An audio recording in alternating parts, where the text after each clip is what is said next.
Welcome to the Health by Haven podcast. I'm your host, Haven Quinlan. If you're a multi-passionate wellness enthusiast, then you're in the right place. I'm obsessed with learning as much as I can about the wellness world, and I want to share that with you. Each episode will dive into various aspects of health and wellness through inspiring and informative guest interviews with some solo episodes thrown in. Tune in for all things health, and let's have some fun, shall we?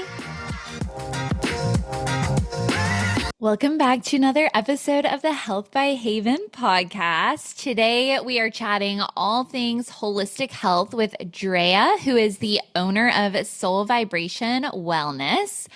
In the episode, we chat all about massage therapy. We talk about lymphatic drainage, myofascial release, craniosacral therapy, all the different modalities that go into her massage techniques. We also talk about Reiki and nervous system healing, and we chat all about the mind-body connection as well. So this is such an interesting episode. I cannot wait for you guys to dive in. Drea, thank you so much for joining us on the Health by Haven podcast today. I am so thrilled to chat things holistic wellness with you. Thanks so much for having me, Haven. I'm really excited also to just get into holistic wellness. Okay, so I found from talking to a lot of different guests on the podcast over the last few seasons that most of us have some sort of origin story, some sort of intro into the world of health and holistic health specifically. So I want to start by learning a little bit more about you and your background. Yeah, actually, I just did an article about this on my blog, and it made me realize some really interesting things about my journey, which started in a place that had nothing to do with holistic health. I went to the College of Charleston, and I got really into activism work down there, specifically working with a organization to feed the homeless. And I did a lot of different kinds of things down there. I helped run a bicycle cooperative.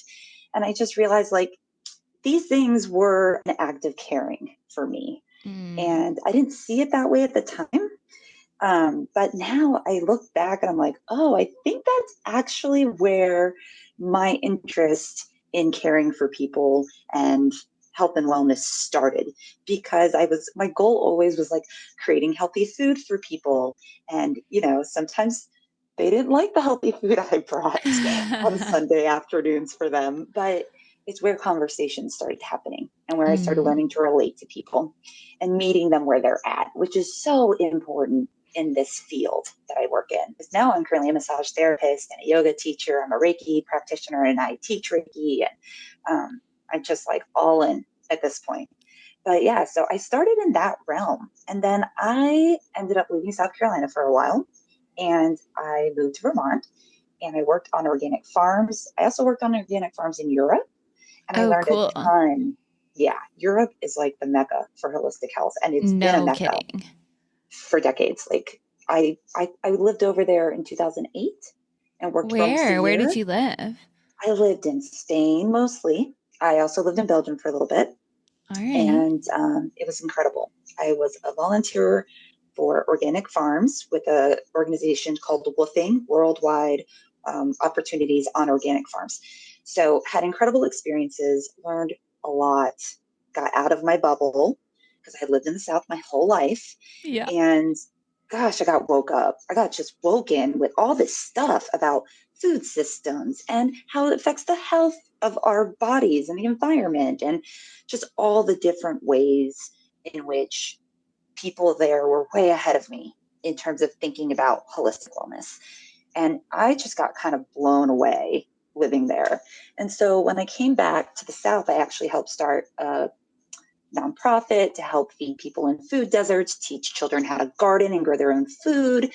And so I stayed really passionate about helping others get to a place where they could take care of themselves. Mm-hmm. And yeah, once I moved to Vermont, I ended up going to massage school and finding this dream I didn't even realize I had, because I'd been practicing Reiki since I was 19. There's an amazing Reiki group in Charleston that is still active today. Absolutely incredible.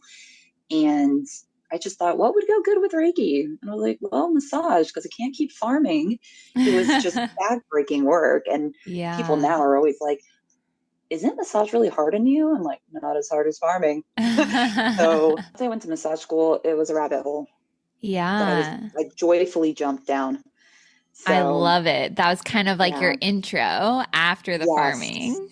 it was. And I became very, very sick while I was in massage school. I almost didn't finish. Oh I ended up with gosh. Lyme disease. And Yeah. so it became chronic, and I really, really struggled with my health.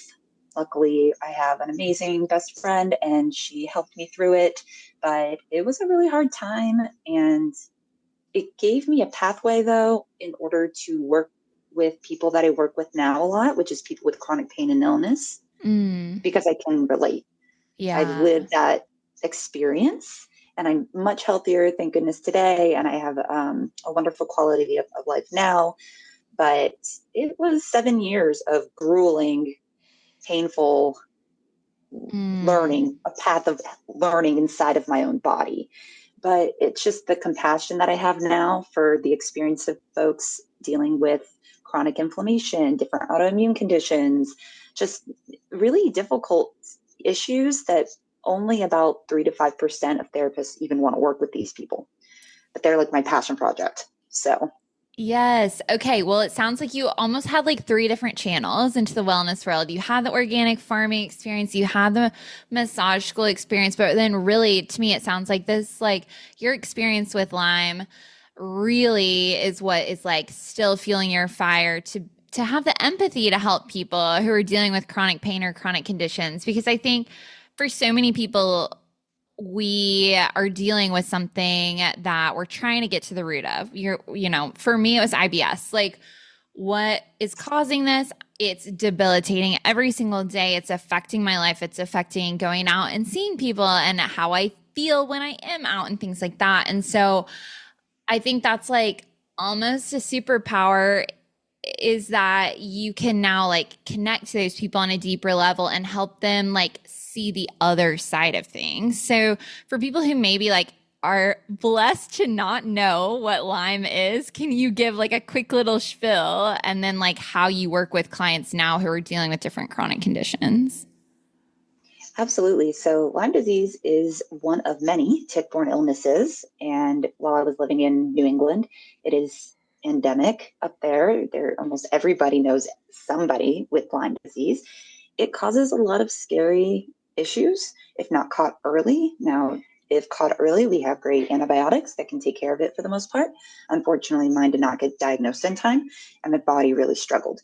And Mm. I've worked with people across the board with this disease. It's really, I would almost say, like a neurological attack Oh, on your body. So I yeah. have worked with people who ended up in wheelchairs because of Lyme. I've ended up, working with people that were debilitated, had to stop working because of the arthritis that was caused by the Lyme. Mm. I've worked with people who just had, somewhat more mild cases, but still extremely fatigued, couldn't work the way they used to, couldn't be with their families. It is one of the more debilitating illnesses I have seen.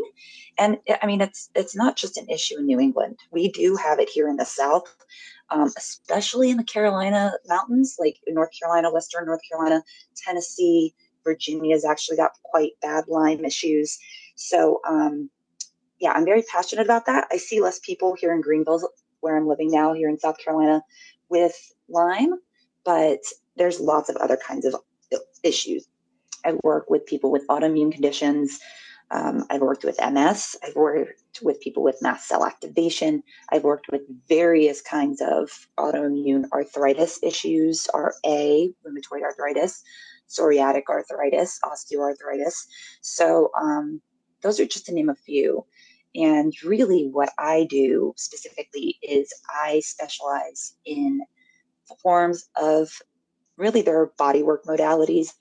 I really shouldn't call them massage because it's more like lymphatic drainage is one of the things I specialize in. We Mm-hmm. know that lymphatic drainage greatly reduces inflammation in the body and it boosts your immune system.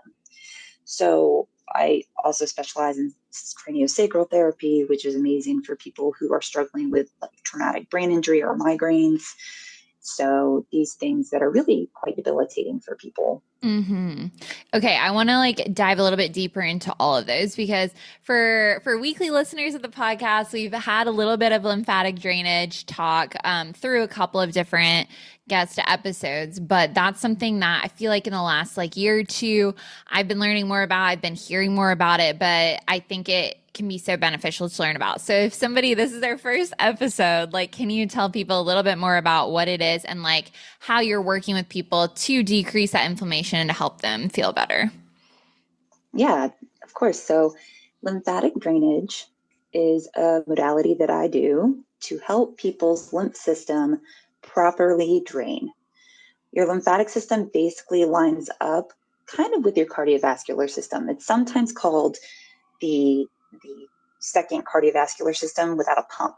So you have the heart to pump your blood, but don't have any sort of pump for the lymphatics. So in order for us to move our lymphatics, we have to do either exercise. Joint mobilization is a really good one. Anything that's moving your joints. We can also do manually. So we can do it through gua sha, we can do it through dry brushing, or we can go see someone. When I was struggling to recover from Lyme, lymphatic drainage became one of my go-to modalities that I was getting, if not every week, every 2 to 4 weeks. Okay. The issue with the Lyme is it's very inflammatory. We know that our lymph system can help when it's working correctly. It can lower inflammation in the body. Our lymphatic system is our immune system. It has white blood cells in it. So when you start to feel ill, it's really the white blood cells in that lymphatic system that are looking for bacteria, looking for viruses, helping get rid of that stuff, kill it, get it out of your system, move it through the kidneys and the colon to get the toxins out. So the lymphatic system is truly vital.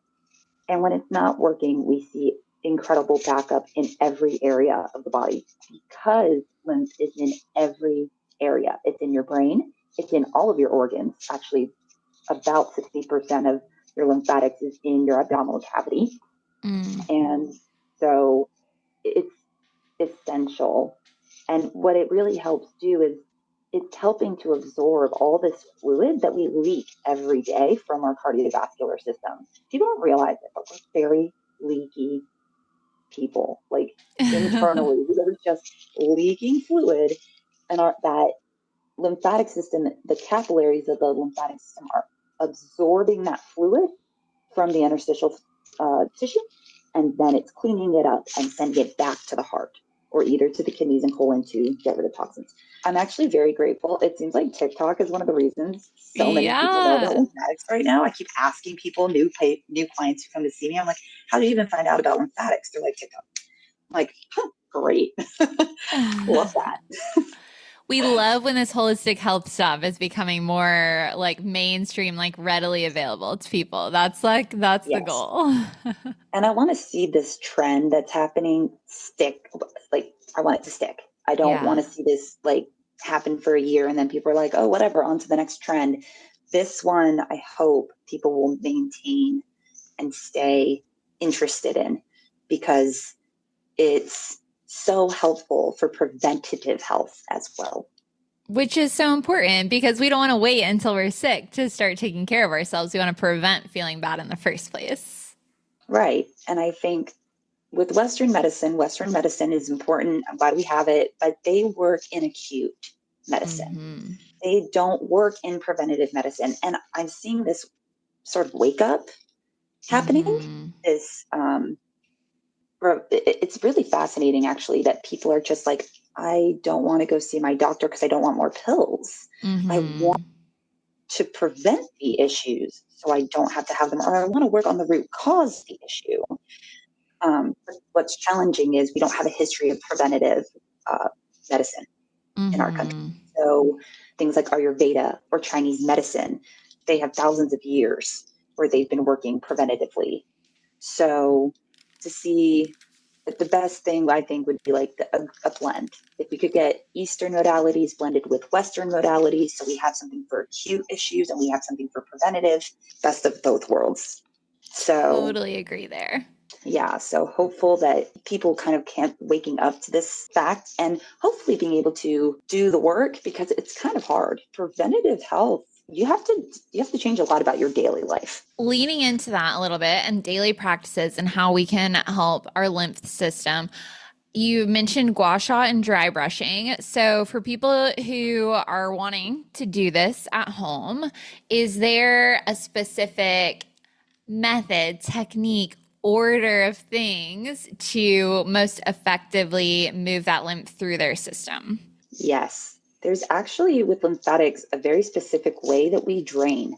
Because if we don't do it correctly, it's not necessarily you're going to like damage yourself or something, but it's not going to be efficient and it's not going to have the best benefit that you could get from it.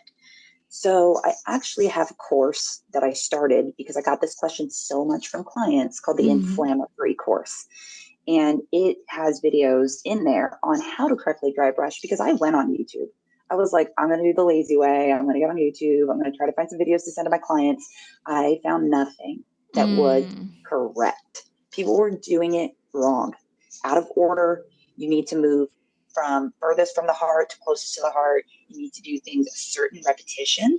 In lymphatic drainage, we need to do things about 5 to 10 times each. And you really need to empty your main lymph nodes. They call them the mother nodes. We have them above our collarbone, in our armpits, and then in the around the hips in the inguinal area.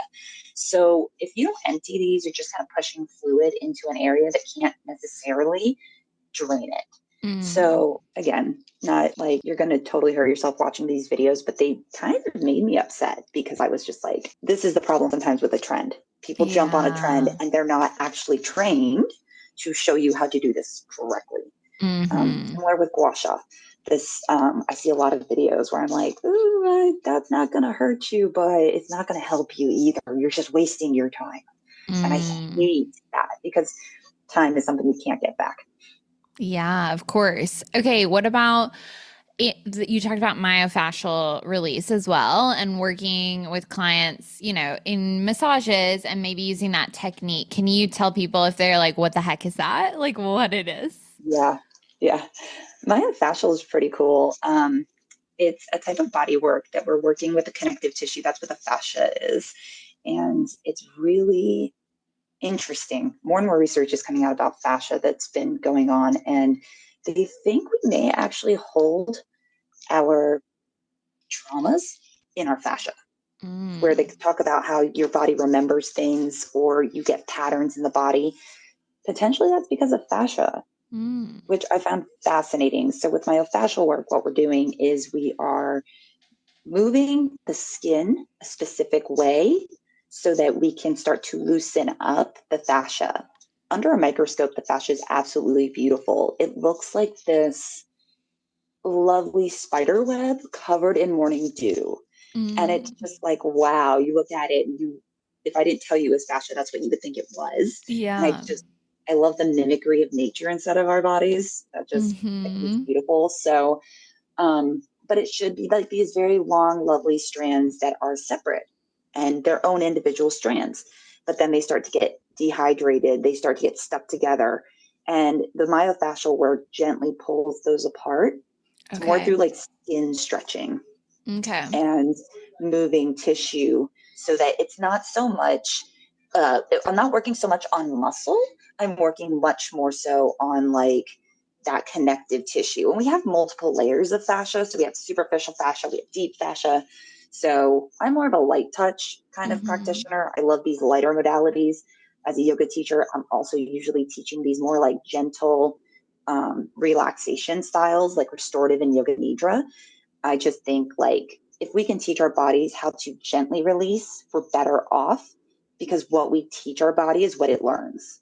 Mm. And as we get older, we can't always do things like deep tissue anymore because either we Yeah. have brittle bones or there's heart conditions. Like there's stuff that you won't be able to do and you may not be able to get relief anymore because now your body only releases in this specific way.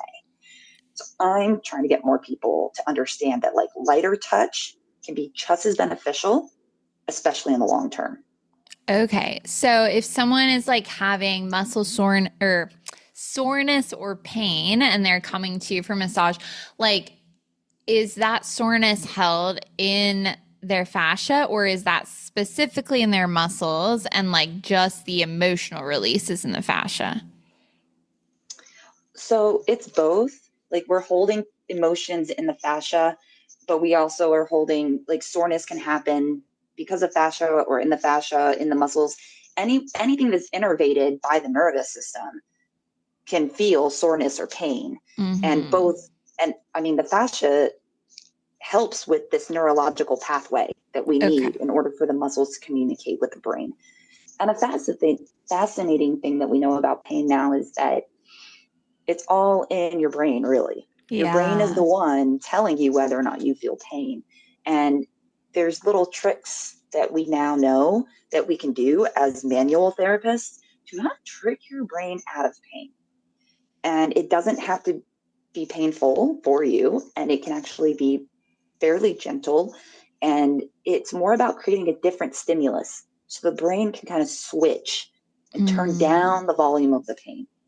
So, sort of like a, yeah, turning the volume down is probably my favorite way to think about it. Mm-hmm. Which is so wild to think about, like Mm, pain really just being a signal from your brain and maybe not as yep, much of like a physical yep. thing that we originally thought. Yeah, like there's a neurological issue going on Mm. where if you've had pain for long enough, now there is a pathway of the neurology, and it says, oh, the shoulder hurts every time I do this thing. Oh, it hurts, but you actually may have already healed your shoulder. The muscles, the Mm. ligaments, the inside of that, the physicality of maybe a shoulder injury is healed, but the brain hasn't resolved it. Okay. So figuring out how to resolve pain, and that's one of my fascinations as well. Like I think about this stuff a lot. I read about it a lot. I'm a massage instructor at a school locally here in Greenville, so I'm always teaching my students, making them read articles about pain and new pain research. So it's an It's important aspect to what we do. very, very cool. And like, again, people who've listened for a while, they know I've been like so into learning more about the mind body connection. And a ton of the recent podcast interviews have been, in different modalities. There's a million different ways to connect the two. And I think people should like try them all out and find what speaks to them and what works for them. But like, this is another way. It's like that mind body connection and like, regulating the nervous system could help your pain that you're feeling in like a specific part of your body. Yep, exactly. It's wild to me. And Yeah. because I'm also a yoga instructor and I practice yoga and I practice meditation, and it's so fascinating to me to be able to do certain meditations. I did one recently because I was having some shoulder pain in a shoulder I injured a long time ago. And it's really a sign of stress for me. If my left shoulder is hurting, I'm like, ooh, what am I holding here? Because I know this, I've healed the shoulder. That's not the issue Mm. anymore. But it's where I hold stress now. And I love, there's this one meditation I love doing. It's where I just have a white ball of light come in through the top of my head to go to wherever I'm having pain. And I just imagine that white ball of light hanging out. It's just hanging out and it's just clearing things for me. And it works every time. It's crazy. I still blows my mind that I'm like, how? But there's a mind body connection. And through meditation, I can get rid of pain. Yeah. Okay. So I feel like this connects really well to Reiki then. Can you tell people who are unfamiliar, like what it is? And then again, like how you're using that within, sessions with your clients? Yeah, I love that. That's a perfect segue into energy work. So Reiki, yeah, Reiki is a type of energy work. It comes from Japan, and they believe that there's universal life force energy. We can channel this energy. We can use it to help heal our bodies. So it's absolutely fascinating work. I've seen it work on so many different levels. When I lived in Charleston and was part of this group, my instructor would have us go to the MUSC, to the breast cancer awareness week they would have. I'm sure they still do it, but we used to do so much work and volunteer work over there. And nurses started coming and getting trained and using Reiki with patients, and just the stories I would hear of helping people with pain and illness, and just also giving peace to people, just feeling more Mm. peaceful, perhaps at end of life or with a difficult diagnosis. So Reiki is also just fascinating to me. I don't know a ton about it, but it seems like supportive, or I don't know, like I'm just picturing like a hug. I don't know It if that feels like a sounds hug. silly. Yeah. No, that's actually lovely. It's usually extremely relaxing for people. It's incredible for de-stressing. I went to the doctor a couple years ago and I was like, I think I'm having issues because of stress. And she was Mm-hmm. like, well, it's just stress. And I was like, it's not just stress. Stress is like one of the worst things for our bodies. Yeah. Something that causes incredible inflammation is stress. Like, we need to Yeah. lower our stress. Um, Yes. so that's one of my big things. And Reiki to me is amazing for de-stressing the mind and the body. Mm-hmm. So are you using Reiki during massage sessions or is that separate? I can use it during a massage session or I can do separately. It just depends what the client wants. Some people want that, some people don't, whatever. It's totally up to them. I have no problem doing both. I've been practicing Reiki almost 20 years. It'll be 20 Okay. years next year. So for me, that's easy to incorporate. And to me, they incorporate beautifully. Mm-hmm. So it's just a matter of, yeah, what clients are feel like they need and what they want to do. And the modalities that I practice go really well together. So like lymphatics or cranio, myofascial or yoga nidra, like Reiki is so lovely to just kind of add in there. Yeah. Okay. So, what are some other massage techniques that you use? I know we've kind of like chatted about several, but if someone's coming in, like a typical client coming in, what does that look like? So typically I do a pretty thorough intake form because I really want to understand a client's goals. I can't really create something for anyone until I understand their goals because this work is not about me. It's really about them. And they need to be on board with their wellness journey and know that it's people like to say, you're the professional, but I'm not the professional of your body. I'm Mm, not the expert on your body. You're the expert on your body. You've been living in it all these years. hmm. I haven't. So Yeah. there's an important part where I like to have a lot of communication with clients to start. So I can be like, okay, where are they coming from? What is their lived experience?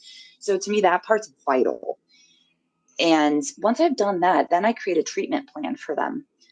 And I've been doing this long enough that I can pretty much come up with treatment plans, at least for the day on the spot, and be like, okay, we're going to try this, this, and this. We'll see how you feel. But it's why I created a membership for people to try to help people be able to come in monthly because really I have more long-term goals for clients generally, and I put a lot of work into creating a pathway to meet their goals.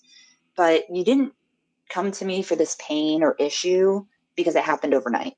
Maybe something Hmm. triggered it overnight, but that thing has been building up to a point. Hmm. So it usually takes a while to like unravel what the body and mind have gotten stuck in doing. Yeah. So, but generally, I love to start with either lymphatics or a little bit more standard massage. If I'm going to do that, it's going to be something like Swedish with myofascial kind of thrown in Hmm. if they feel like they can tolerate it. I'm not a one type of modality generally. I'm a weaver. I weave all the different things that I know how to do together. Hmm. So, and I'm actually right now creating these signature services that are kind of just gathering all these different things I've learned that pair beautifully together to create a special kind of offer so that we can do focused work that's going to get people to their goals faster. Well, I love that. And So, it's like so individualized to people and like really mhm. will help them get to feeling better quicker, it sounds like. And I love that you mentioned like I don't know your body as well as you know your body, but I think, some people are way more in touch with their bodies than others. I think like a standard Yes. American is like on the hamster wheel. They're going to work every day. They're like trying to get through the day. They have a million responsibilities, whether it's family or like things outside of work. And they don't even really realize, if they're eating the standard American diet and they're not moving their body, like they don't even realize like they aren't feeling well or they're not functioning as well as they Mm-hmm. could be. And so what are some ways that people could like start getting more in tune with their body so then they can figure out like, oh, this thing makes me feel better, this thing maybe doesn't? I love this question. I love everything you just said because honestly, Americans need to rest. Yeah. Americans need to rest.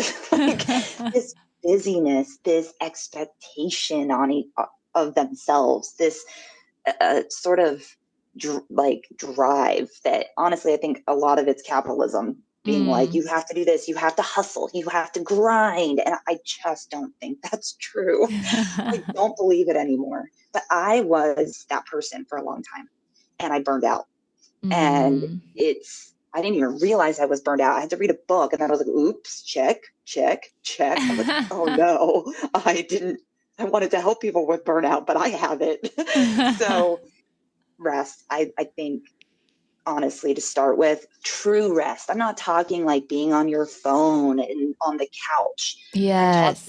I'm talking like true rest, like actually getting 8 hours of sleep, like actually just not doing anything, which is so hard. It Mm-hmm. sounds easy, but I struggled when I first started to actually rest.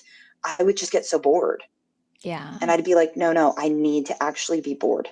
I need to just lay here and not do Yeah. anything. I didn't like even expecting myself to meditate was causing me stress. And I was like, okay, Mm-hmm. I cut a lot of things out for a while and I just started like picking the things that I was like, oh, in my wellness basket, what truly makes me feel rested, what Mm. truly makes my cup feel full.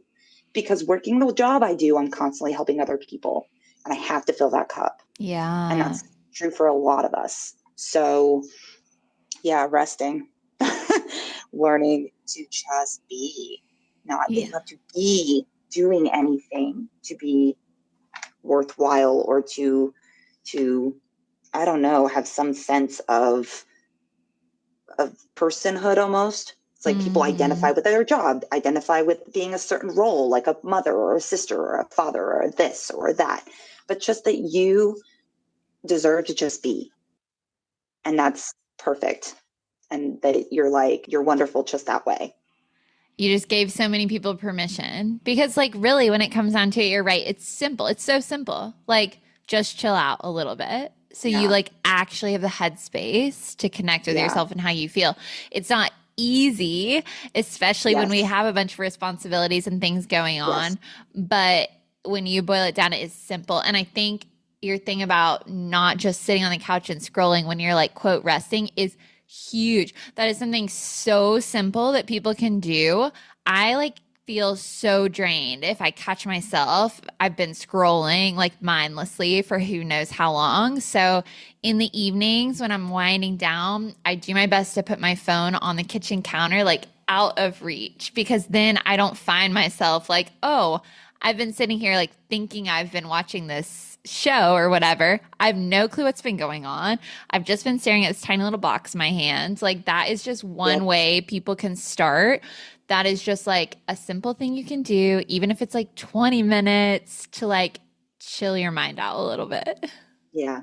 And start small. Like phone addiction is real. I have Yeah. struggled with being addicted to my phone. And there's actually like boxes online. I'm sure people have seen them. You can like lock your phone in it for a certain amount of time. There's also some great apps that will help you to not use the phone. I recently downloaded one to help me stay focused, and that's been amazing. I used to have my boyfriend just hide it from me. I'd be Yeah. like, here's the phone, put it somewhere, don't tell me where it is. I don't want it for an hour. But I just couldn't even like Yeah. discipline myself to not grab it. And so Yeah. there's ways that little tricks like this that I have used over the years to back off. And do we slide down? Do we slide backwards a little bit sometimes? Absolutely. Like I have to continue to remind myself, like get off the phone, set it aside. And so trying to keep it away from sleep, especially. We Mm-hmm. know now that's like Absolutely. vital. So for us to get good night's sleep. But I think just getting back to like reading books, journaling in a journal, using paper calendars. I can't tell you how many of my clients use paper calendars. And I've just been like, whoa, we're going back. I like this. I like going Yeah. into this like realm, especially when they come to see me because I'm like, oh, great. We don't have to look at a phone to schedule. You'll just text me later. And like, you're not looking at your phone after you've had this relaxing experience. Yeah. I think that's fabulous. Yeah. So So great. Okay, what's been a wellnessy it could be a trend or just modality or something you've been into lately in the wellness realm that you're like, this has been amazing. Other people should try this as well. Oh man, my blog is based off of this. I like research trends. And honestly, Yeah. this one's a little bit has been happening, but grounding. Yes. Grounding's Okay. been like also the trend of fun. Those are my two things I've been doing. There's Yes. this trend in entrepreneurship that's happening that is about having more fun and actually scheduling fun into your life on your calendar. Because as entrepreneurs, we tend to just like work and work and work and work and work, and it's hard to stop.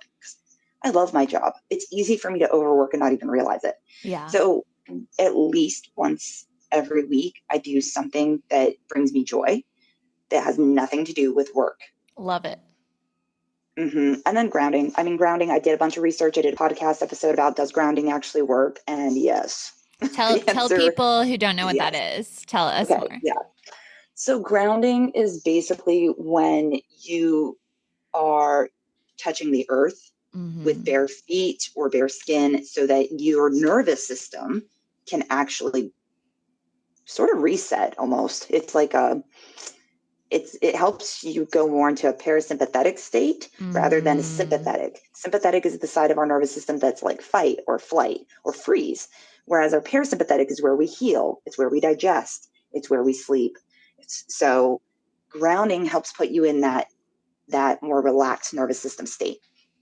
And Yes. we didn't used to have to work so hard at it. Now with cars and shoes and planes, we're just moving very fast and the nervous system tends to get kind of wound up. So just going out in the grass barefoot is fantastic. But with all the electronics in our house, I did invest in grounding sheets from Germany because I did a lot of research, and the grounding official company out of Germany I found was the best product by far. Wait, tell me more about this. I've not heard of this. Ooh, so grounding sheets, they go on your bed. They have these, they're like wires that connect into the grounding port of your wall. So Mm. then it's just that one small hole underneath the two prongs. And that's the Mm-hmm. grounding outlet that goes down to the ground. And you just plug your bed sheets into that grounding rod, basically. And your nervous system gets the same benefit as being out barefoot. Wild. I've never heard of Yeah. this. They are fantastic. They are not all of them are created equal. Mm. And they're not like the softest sheets in the world. So if you're like a total sucker for like the super soft sheet, it's not necessarily that. You could always throw a sheet over it, I guess, too. But what's best Mm-hmm. is if you're skin contact, just like if you're outside. Skin contact is the best way to ground. So I love them. I sleep like a rock when I'm on those sheets. And it's crazy the difference that I experience in my sleep when I have them and when I don't. Yeah. So, And for anyone who thinks like going and standing in the grass barefoot is like, this sounds so hokey and woo woo and like not real, think about when you're at the beach and you're like standing in the sand, like your toes are like squishing in the sand, like how much more relaxed you feel. I like feel so at right. peace when I'm like staring into the ocean, like barefoot in the sand. That is like exhibit A of grounding. Yes, it is. It is. And I love that example because I honestly also can relate to people who thought this was woo woo. I Yeah. thought so. I thought I was going to go and research this for my blog, for my podcast and be like, this is a joke. And Yeah. it's not. The Yeah. research is there. It's crazy. That's why I kind of love doing the research. I love just like finding, because I'm kind of a skeptic, honestly. Like I do all these things and yet I'm still quite skeptical at times. And so if you can convince me, like, yeah, I'm in. I'm in it to win it. And I think So you should go into things skeptically to like make sure it's legitimate when we're talking about our own health, but you should go in with an open mind as well. And like maybe you'll be proven wrong and maybe you'll find something exactly. that actually makes you feel better. Yeah. And what's great is that so many of my clients have led me to these things because they'll come in and ask me, oh, what do you think about acupuncture mats? Oh, what do you think about infrared saunas? What do you think about dry brushing? And so they want to know. And there's so many times I've been like, I have no idea. I can't. can't tell you that. I don't have a clue. And that's what actually started this like little hole of research I started digging. And over time, I got so much information. I was like, I should put this somewhere. And I was like, I guess I'll put it on the podcast. But yeah, so I'm just a nerd at heart is really what it is. You nerdy. And me both. Yeah, I'm just out here nerding out about all the things. And I think you're correct. I think be open-minded, but also a little skeptical, because there's just a lot of trends and social media tells you a lot of things, and people who are not experts on things are telling people things, and just be careful. Yes. Just be careful. Absolutely. Well, I could chat with you wellness trends all day long, but I know we're on a time crunch. So I'm going to move us into some fun wellnessy rapid fire questions. Yay. All right. Morning or evening workout? Oh, morning. If I do them at night, I literally stay up till like 3 a.m. Yes. Running or walking? Oh, walking. I can't. I hate running so much. I love my runners out here, but not running. Lifting or body weight? Ooh, I've never gotten into lifting. I think it's fabulous, but yeah, I'm a body weight person. Yoga. Indoor or outdoor workouts? I mean, if it's nice like it's been out lately, I'm going outside. Juice or smoothie? I think juice. I used to work in a juice bar, and the benefits of juicing are actually incredible. Coffee or matcha? Coffee. Too much coffee every day. I make my own cold brew, and I drink way too much of it. Oh, yum. Salad or bowl? A bowl. Pizza or pasta? Ugh, I love pizza so much, but I'm gluten-free, and it's like I'm gluten-free and dairy-free. It's like the worst thing. Oh, that makes it challenging. Pizza. Mm-hmm. Yes. Greenville has amazing pizza places that are accommodating. So tacos or quesadilla? Ooh, tacos. An early riser or night owl? Both. Sometimes I'm getting up early and thrilled about it, and sometimes I'm like, oh, no way. And I'm up till 2 or 3. Yeah. Well, Drea, thank you so much for coming on today. For people listening, where can they find you online? If they're local to Greenville, South Carolina, how can they work with you? You can find me on Instagram at Soul Vibration Wellness. I am also on Facebook by the same name. My website is soulvibration.com. So I have the Inflamma-Free course. I'm also going to be doing retreats next year, wellness retreats. And I also will be teaching a Reiki course this fall, Reiki level 1. So if anybody's interested. And yeah, all of that can really be found on the website. Go to the website for all that stuff. Amazing. Well, thank you so much for your time today. I know you're going to open people's minds to so many different healing modalities. Thank you so much, Eva. This has been really fun. I really enjoyed it. Thank you so much for tuning in to this episode of the Health by Haven podcast. If you enjoyed today's episode, please be sure to give the show a 5-star rating and leave a review. It makes such a huge difference in reaching new people and spreading the joy of healthy living. I would also be so appreciative if you subscribe to the show in the listening app of your choice so you never miss an episode. Your support truly means the world to me. Have a happy, healthy day, and I'll talk to you again soon.